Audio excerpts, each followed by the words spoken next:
So Keir Starmer, Your Majesty. Your Majesty. It was stimulating, but I would say this was the speech of an agonised father with a dark imagination. Thank you for all the lovely comments to the last video. And let me tell you, it's great to be back. But for how long?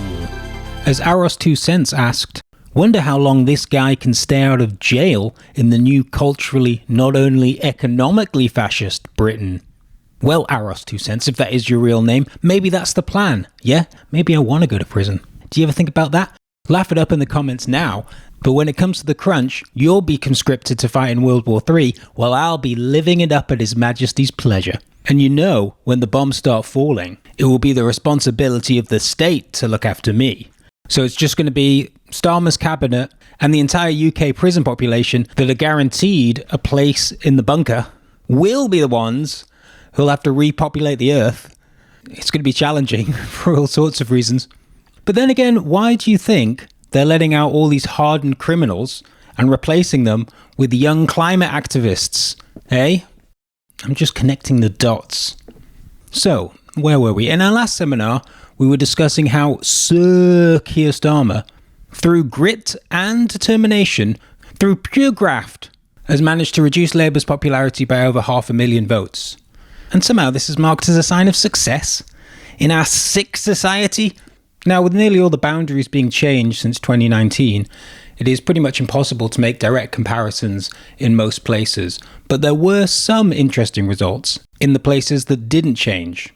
Middlesbrough South and East Cleveland, for example, where Labour received fewer votes than it did in 2019, but increased its vote share by 8.3%. So more people voted for a Labour MP in 2019 when Labour lost than did in 2024 when Labour won. In Tamworth, Labour won with 15,000 votes, which is a solid, if not impressive, amount of votes to get runner-up, although it still doesn't beat Corbyn's result in 2017, of course.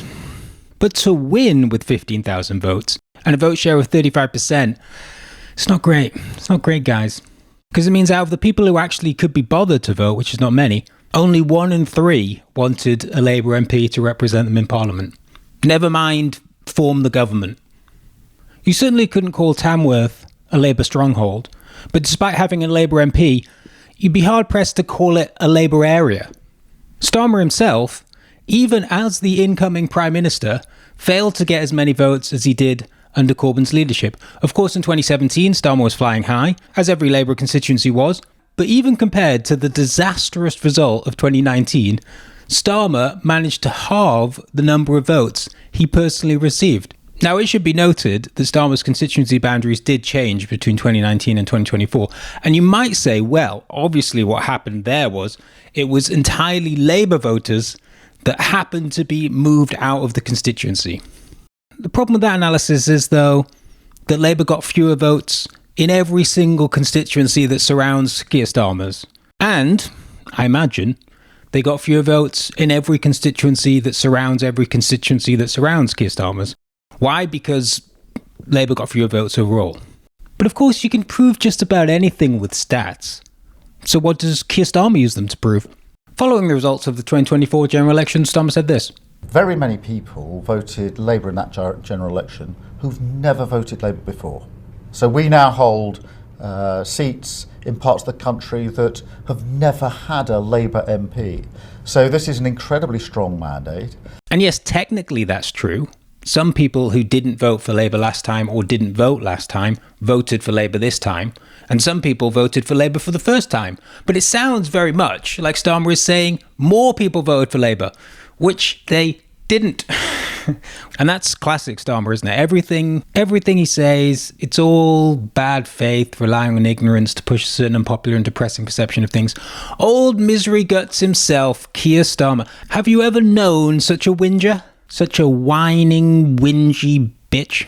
Being in government's really difficult. So many tough choices. We've been working really hard, but nothing's going right. Nobody told me about the black hole. I didn't know. Keir Starmer, the Arnold Rimmer of UK politics. Now, the problem for Sir Keir Starmer is his unflinching belief, or at least professed belief, that big business can work together in harmony with the semi-employed alcoholic British public. And hey, maybe they can. Maybe they can. I don't believe it, but maybe they can. I mean, I don't know. Who am I? Who am I to say? What is apparent, though, is that right now, and from the dawn of time up to right now, they haven't been able to do so. So, forgive me for being a little bit cynical. But more importantly than that, the problem for Keir Starmer is that the vast majority of the drunken UK public don't believe they can either. And in fact, most people think the main problem in this country and around the world is the cozying up of the main political parties to big business. And given the choice, hypothetically, if they were to be given the choice, most people would like to be represented by, a party taking legislative action against all that big business, rather than fawning over it. You see the masks slip every so often, like, for example, when during the riots, Starmer raised the issue of social media and was widely interpreted to be threatening Elon Musk, the owner of Twitter, now X. If you remember, on Twitter, you used to post tweets. So what do you call a post on X? Excrement? The thing is, don't we want to be attracting the business of people like Musk? Come on, he's one of the success stories. Look at this guy. He's made all this money, created all this wealth, all these jobs. He's just the kind of guy that Keir Starmer would want on his team, isn't he? You've got to put politics aside sometimes, yeah? You've got to embrace money. You've got to make tough decisions. You can't get all woke about these things. It's about investment in the country, Starmer. Come on. I mean, I always thought it was the left that was too moralistic, too idealistic. And to be honest, I'm fine with that critique. I don't mind being ridiculed for living in a fantasy world, in a gumdrop house on Lollipop Lane. I don't mind that. But if you do happen to be a grown-up, someone who lives in the real world, someone like Keir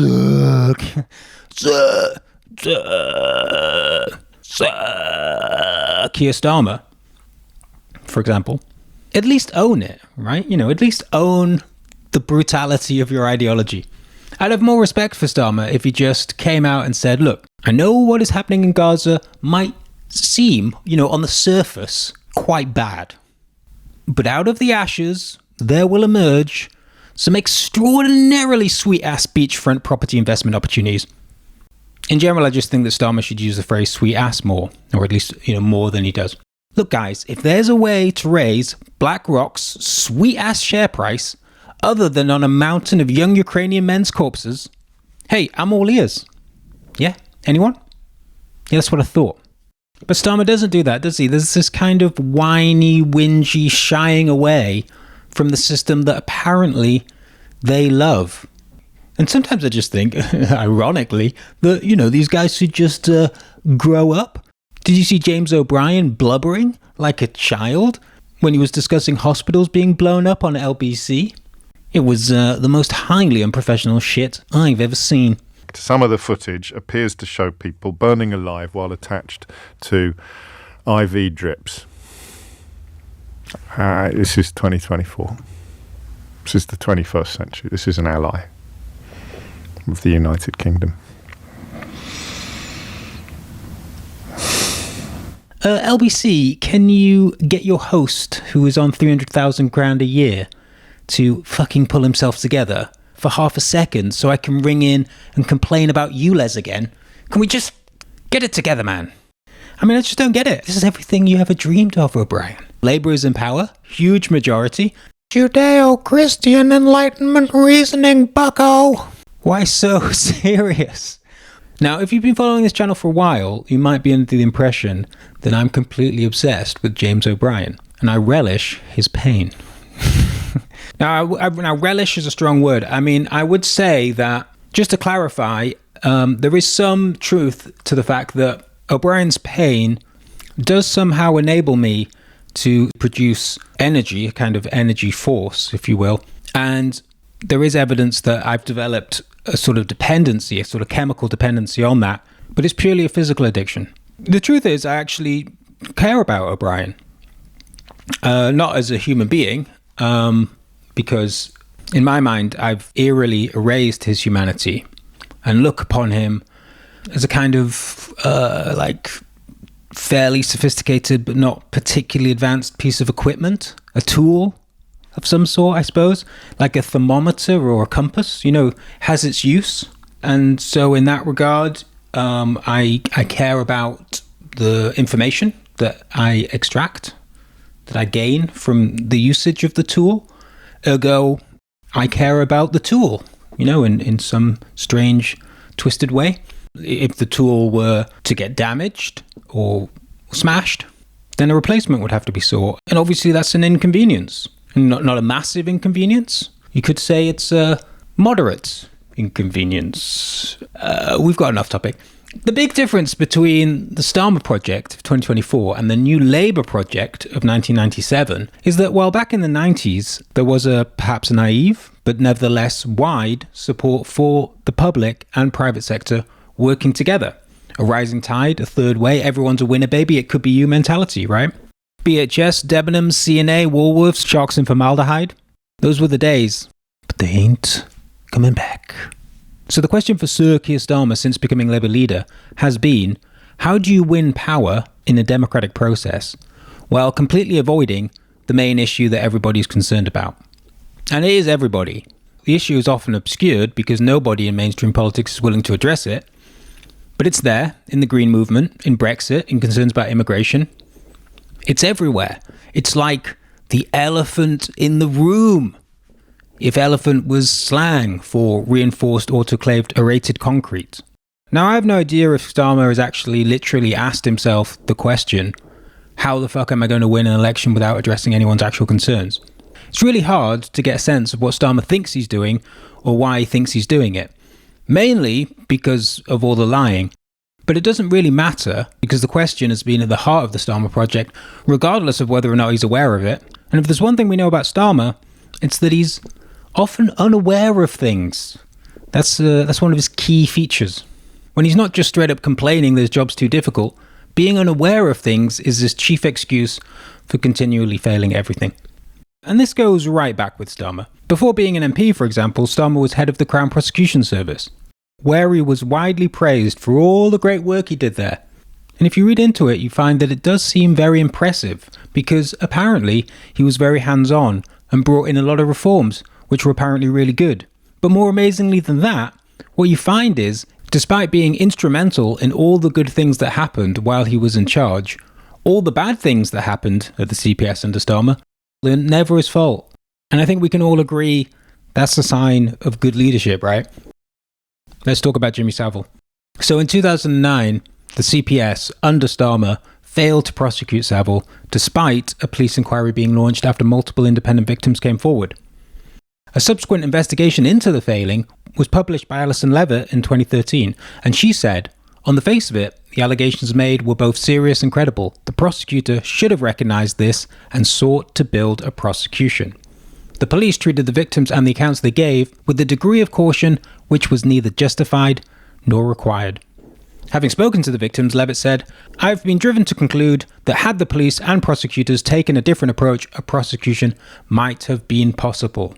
Some years later, Boris Johnson famously brought this up in Parliament and had the audacity to blame Starmer, who had been the boss at the time, for failings of the service he was running in relation to Savile's case. Johnson said to Starmer in Parliament that he had failed to prosecute Jimmy Savile. Which is true, right? Starmer definitely didn't succeed in prosecuting Jimmy Savile. However, Johnson was pilloried for this by the media and by his own MPs, because there was no way it could have been Starmer's fault. Why? Do you remember why there was no way it could have been Starmer's fault, and to even mention Starmer's name in the failings was ridiculous? Do you remember why? Do you remember what the reason was? That's right. Starmer was unaware. He was unaware of the investigation into Jimmy Savile. Classic Starmer. Now, I admit that accusations of sexual abuse and paedophilia made against famous BBC presenters probably come in thick and fast down at the CPS. But even in the highly competitive work environment of the BBC, Savile stood out quite a lot. It's also worth noting that Starmer was the one who requested Levitt's investigation, which is similar to how it was Starmer who launched the Ford inquiry. Starmer loves to mark his own homework, like the Israelis. The Savile saga is a great example of systemic failure, and the beauty of systemic failure is that if everyone just goes along with the system, keeps their head down on Jimmy Savile's penis, then everyone is to blame, and so no one is to blame. If no one looks into things, then they are unaware of them. Savile is actually a great metaphor for all sorts of corrupting influences on state apparatus and the media. For example, off the top of my head, big business interests, which dominate both government decision-making and the media organisations ostensibly there to critique that decision-making. And while you or I might see something horribly wrong with the way this country is run, in the same way as you might turn on the TV and see Savile's freakish, ghoulish face and say, well, this guy probably shouldn't have a children's TV show. For those that are working within the institutions which have the actual power to do anything about it, raising these kind of issues comes at great personal risk.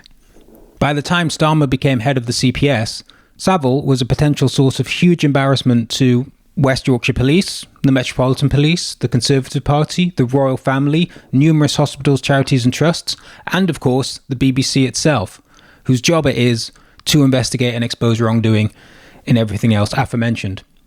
Institutions instinctively lurch towards self-preservation, and when figures, or ways of doing things, become so instilled in an institution that attacking them is akin to attacking the institution itself, then there becomes less and less incentive to stick one's neck out and take a breather from sucking Savile's cock. Those who rise through the ranks of institutions and are widely praised and rarely criticised for what they've done in those institutions generally know how to play the game.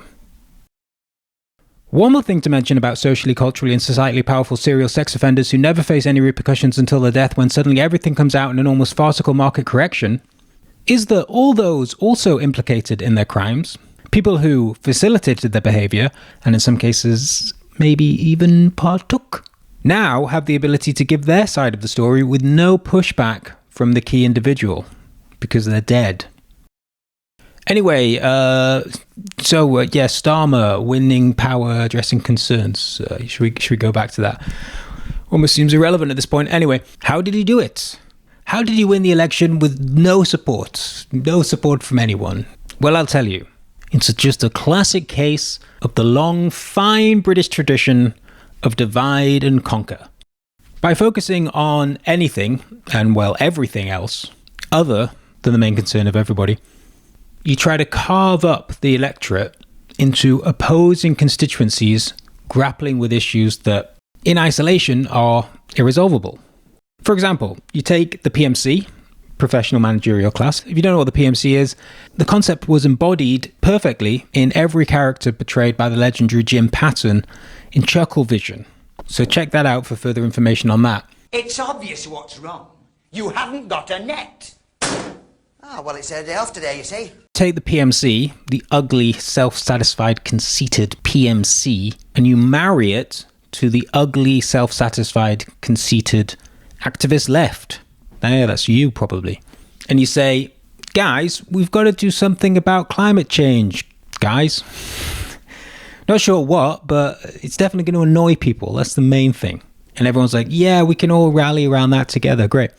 However, at the same time, you arrange a secret, bigamous, ungodly second marriage between the ugly, self-satisfied, conceited PMCs and the ugly, self-satisfied, conceited left behind scum of Northern England. How do you do that? Via a mutual fascination with the royal family, patriotism, and concerns about immigration. But let's just stick with patriotism for now because it's the best one. Why? Because it's the most stupid, but also effective. Now, obviously, patriotism divides people, divides us here in Britain against those people in France. It divides us here in England against those people in Scotland. It divides us here in Europe against everybody. And it does this through some rather nefarious ideas like British values, which is a unique and better set of values, or at least preferable set of values to other foreign values, which in turn sets up the idea that British values could be replaced, they could be threatened in some way, because they're real, Therefore, they could, if it bleeds, you can kill it. Something like that. Also, supposing that there is some mass morality at play in the UK, which is superior to that of other countries, it justifies incredibly aggressive foreign policy. Look, we might make some blunders here and there, but our wars are always fought with uniquely great British values. And you've just got to hope that the millions of people who were killed as a result of those wars understand that. The right values were being used, at least when I was slaughtered. But anyway, far worse than dividing people, the real disgustingness of patriotism is that it unites people. And that's far worse, because it makes us feel like we're all in it together. Me, you, Sir Keir Starmer, and even Thames Water. What a motley crew. But also BlackRock, Amazon, and a little company called Patreon, which you can sign up to right now. Pretty slick, eh? Because it's not just Britain that's great, but obviously it's all of Britain's allies as well, right? If we're so good, like, we're only going to pick the good guys to be friends with. Places like the US, Israel, obviously, and Saudi Arabia.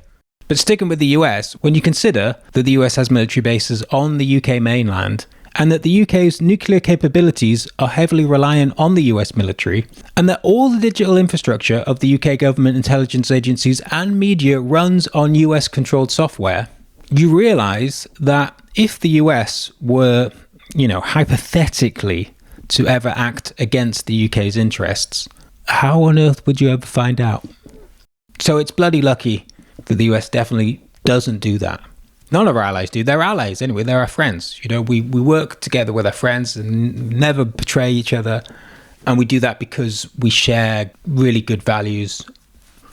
Meanwhile, other countries with terrible values, they somehow work together as well. I don't know exactly how. I mean, you would have thought it would just be a bloodbath. Iran and Russia would just be backstabbing each other all the time because they're so immutably evil in nature. I mean, even the phrase UK interests is ridiculous, right? I mean, as if even you and I have a common interest. I mean, I want you to sign up to the Patreon and you don't want to. So we're already at loggerheads here. I'm like, sign up to the Patreon, give me money. And you're like, no, there's nothing on there. What is the point? And they're both strong arguments. Speaking of patriotism, though, concerns about immigration is an interesting one because for decades now, it has been an objectively bad thing for all concerned. I mean, no one can say that immigration, that the experience of an immigrant, never mind anybody here who's experiencing immigrants coming, it's having a good time about it, yeah? People are forced to run this like deadly continent-wide gauntlet just to have a chance of seeking asylum in the UK. And only those capable of and willing to make the risky journey and break the law, by the way, do so. So it's unfair on anybody who is unable to do that. It's like survival of the fittest, survival of the most reckless and law-breaking. It's obviously not a system that's based on any rationale. I mean, it's not even a system, is it? That's the thing, it's outside of the system. There is no system. And even when migrants get here, they're often exploited or put through some protracted legal hell. And despite all that, the conversation around immigration, neither the fear and hatred expressed towards immigrants by many people in this country, nor those who bang on rhetorically about Britain's long history of immigration, seem remotely curious of the complexity of the situation. Like, nobody's actually interested.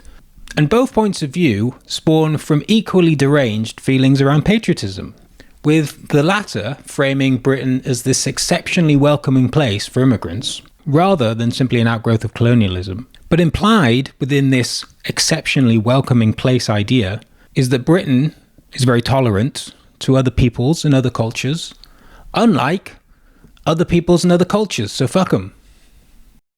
But other than divide and conquer, there's one other key element to Starmer's success, and that is lying. So it's pretty widely accepted now that Starmer lied to the Labour membership in order to become leader. Of course, there are those that still argue that Starmer genuinely meant his pledges back in 2020. It's just that the situation has changed. The facts on the ground have altered.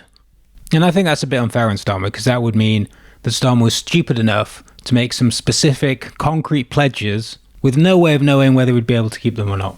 And then, I didn't hear any caveats when he was making the pledges. And you can say, well, of course, he's not going to make those sort of caveats. He's got to make a really strong case. And by strong, you mean a lie, right? That's what it is. But again, it's this classic centrist, you got to live in the real world. You've got to be a grown-up about this. But as soon as you point out, okay, so being a grown-up means lying and mass murder, they're like, no, not in that way. You need to be a grown-up, but not actually face up to the consequences of anything you're doing. Like a child. I mean, you could make the same argument about Brexit, right? You could say, actually, the Brexiteers were totally sincere about all the great benefits that leaving the EU would have had in 2016. But then the situation changed, and so here we are. It's unfortunate it didn't work out. Time continued to pass, and the world became increasingly different from the moment in which the promises were made. I mean, who could have foreseen that? Of course, to make that argument about Brexit would be very annoying, wouldn't it? It would really get your goat.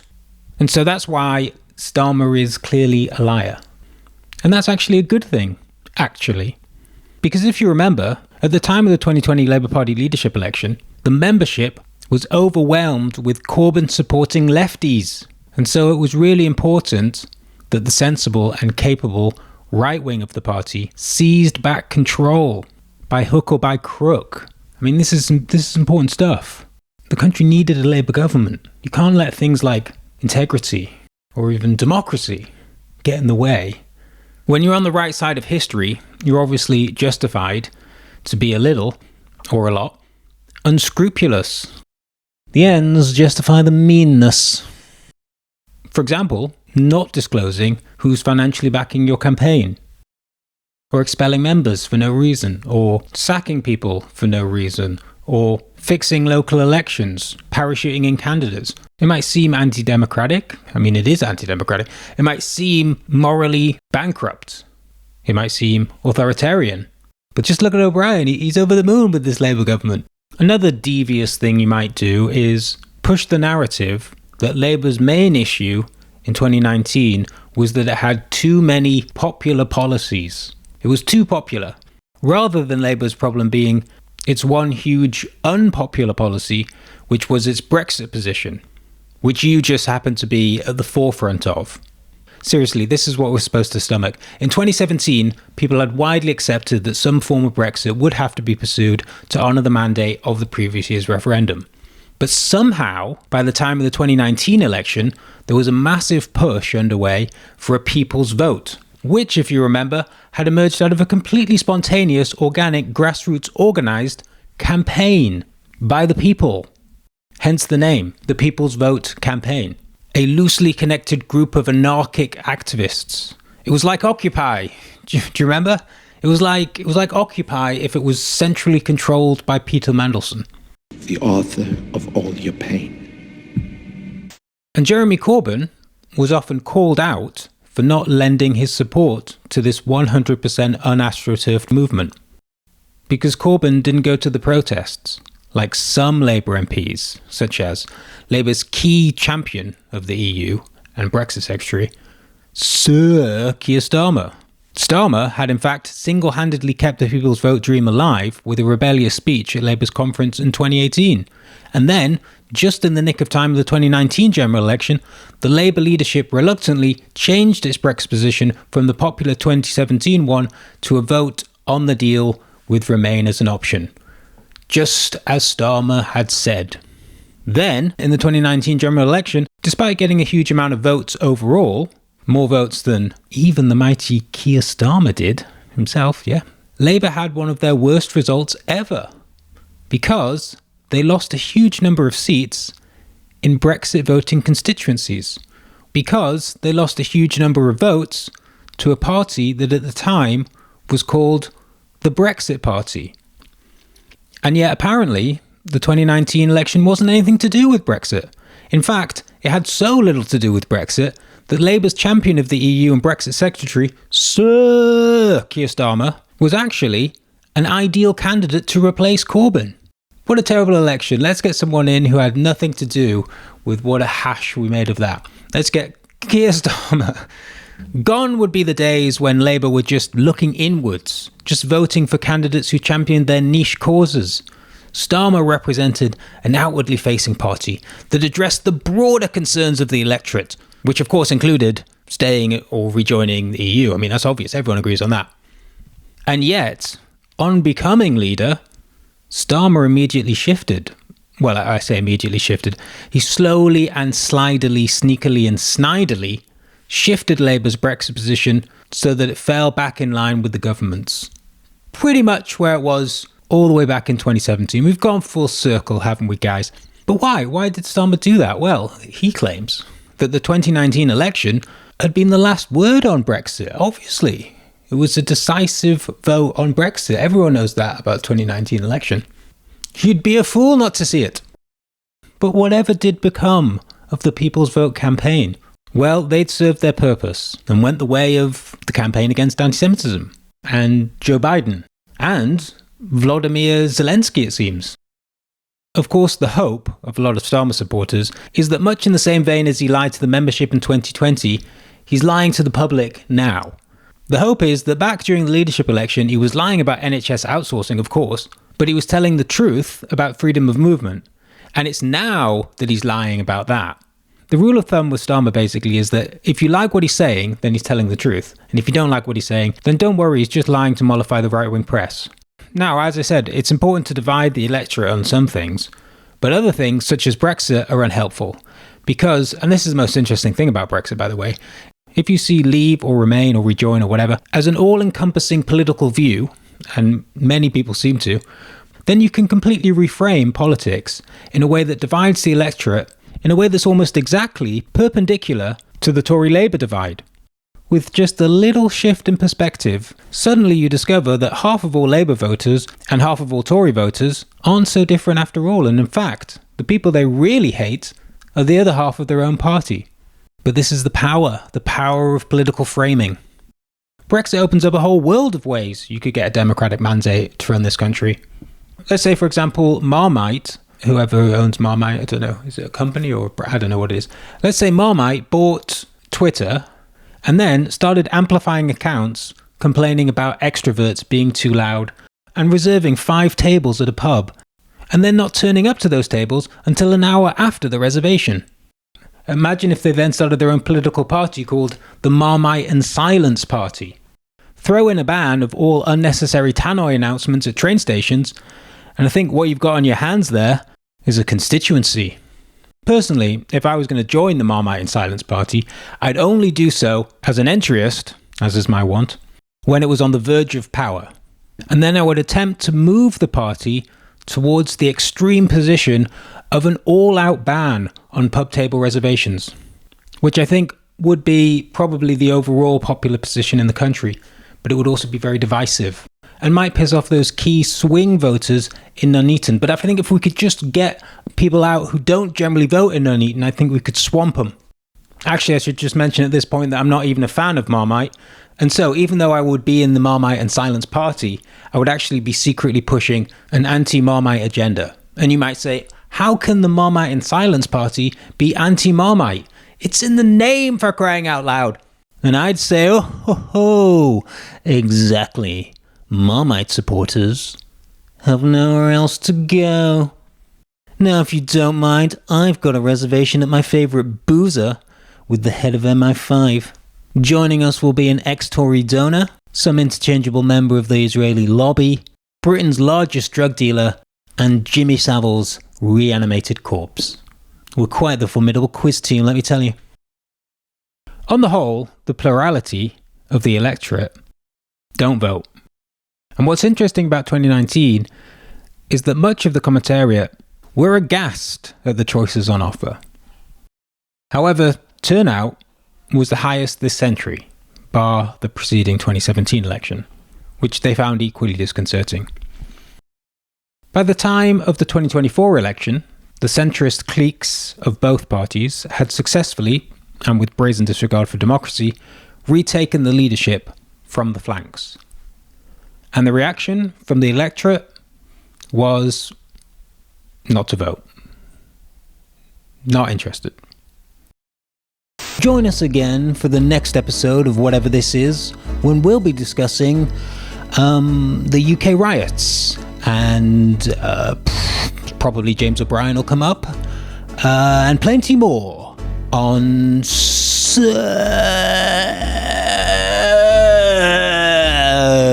Keir Starmer. And I just want to quickly say thank you very much to my patrons, and to everyone else, fuck you, yeah? Just fuck you.